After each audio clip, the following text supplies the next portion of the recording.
अब news counter में खबर को बदलते हैं और अगली खबर आपके गौरव को बढ़ा देगी। आपको लगेगा कि इस देश कैसे हमारा देश तरक्की कर रहा है। भारत ने आज एक ऐसा इंफ्रास्ट्रक्चर वाला करिश्मा कर दिखाया है जिसे देखकर पूरी दुनिया दंग है और इसको देखकर आपका सीना गर्व से चौड़ा हो जाए। विशाखापट्टनम के शांत तटों के पीछे पहाड़ों को काटकर एक ऐसा पाताल लोक बनाया जा रहा है जिसकी कल्पना मात्र से ही बीजिंग के रक्षा मंत्रालय में खलबली मच गई। इसे नाम दिया गया है INS वर्षा। लेकिन क्या ये सिर्फ एक नेवल बेस है?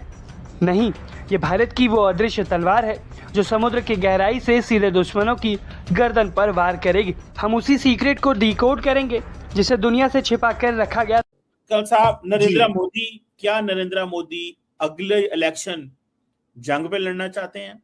क्योंकि न्यूक्लियर मिसाइल फिट कर दिए गए हैं सबमरीन्स पे। ये टॉपिक चला एक परमाणु पनडुब्बी समुद्र की सतह पर आए बिना सीधे एक पानी के नीचे बनी सुरंग से पहाड़ों के अंदर दाखिल हो जाती है।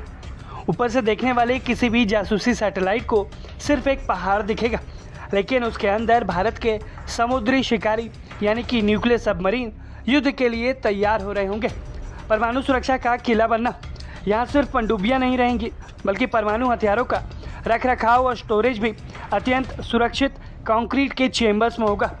ये बेस इतना मजबूत बनाया जा रहा है कि इस पर परमाणु हमले का भी असर नहीं होगा। इस प्रोजेक्ट का नाम सुनते ही चीनी मीडिया भड़क उठता है। इसकी 3 बड़ी वजहें भी हैं। पहली वजह है निगरानी की नाकामी। चीन की पूरी रणनीति भारत की पनडुब्बियों को ट्रैक करने पर टिकी हुई है। INS वर्षा इस ट्रैकिंग को नामुमकिन बना देगा। हेलो दोस्तों, आपसे विनती है कि प्लीज़ इस वीडियो से 1000 सब्सक्राइबर पूरे करवा दो। दोस्तों, मैं आपके आगे हाथ जोड़ता हूँ, प्लीज़ इस वीडियो को पूरा देखें और इस वीडियो से 1000 सब्सक्राइबर पूरे करवाने में मदद करें।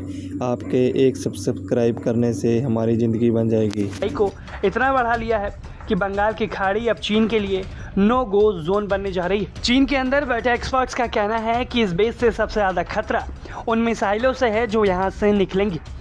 भारत की अरिहंत क्लास की पनडुब्बी जब K4 यानी कि 3500 किलोमीटर वाले और भविष्य की K5 5000 किलोमीटर से भी ज़्यादा की रेंज से लैस मिसाइल होगी, उसको लेकर INS वर्षा से निकलेगी तो पूरा चीन उसकी रेंज में होगा। पहले हमारी पनडुब्बियों को दुश्मन के करीब जाना पड़ता था जिससे उनके पकड़े जाने का खतरा रहता था, लेकिन अब INS वर्षा के पास सुरक्षित रहते हुए भी भारत दुश्मन के किसी भी शहर को निशाना बना सकता है। ये डिस्टेंस और डिस्ट्रक्शन का वो कॉम्बिनेशन है जिसका चीन के पास कोई जवाब नहीं है। चीन इस बेस की काट ढूंढने के लिए छटपटा रहा है। वो म्यांमार में पैर पसार रहा है ताकि भारत की हर हलचल पर नज़र रख सके। वो हिंद महासागर में अपने युआन वांग जैसे जासूसी जहाज़ भेज रहा है ताकि समुद्र के पानी का तापमान और नमक माप सके। ये डेटा पनडुब्बियों को खोजने में काम आता है, लेकिन भारत ने INS वर्षा को साइलेंट मोड पर डालकर चीन के अरबों डॉलर के जासूसी नेटवर्क को बर्बाद कर दिया। खैर, INS वर्षा भारत के उस नए संकल्प का नाम है जो दिखावा कम और दबाव ज़्यादा बनाने में विश्वास रखता है। ये सीक्रेट बेस दुनिया को संदेश देता है। बहुत सारी जो नेवीज हैं वो भी बहुत ज़्यादा पैसा लगा रही हैं। इस हवाले से मैं आज बात करना चाह रहा हूँ। इंडिया बड़े पैमाने पे जो सबमरीन्स जो है वो भी ले रहा है। रिसेंटली मैंने कुछ देखा था कि तकरीबन 6 कोई प्रोजेक्ट 75 इंडिया है जिसके मुताबिक इंडिया जो है वो 6 new generation diesel electric attack submarines जिनके अंदर हर तरह के फीचर्स होंगे, एयर डिपेंडेंट, प्रोपल्जन एटसेट्रा। और एक जर्मन इंडियन कंसोर्शियम है वो इसमें नेगोशिएशंस में चल रही हैं। फिर इसके अलावा इंडिया जो है वो स्कॉर्पियन सबमरीन्स जो हैं वो भी ले रहे हैं। ये स्कॉर्पियन क्लास इन्हें सबमरीन कहा जाता है।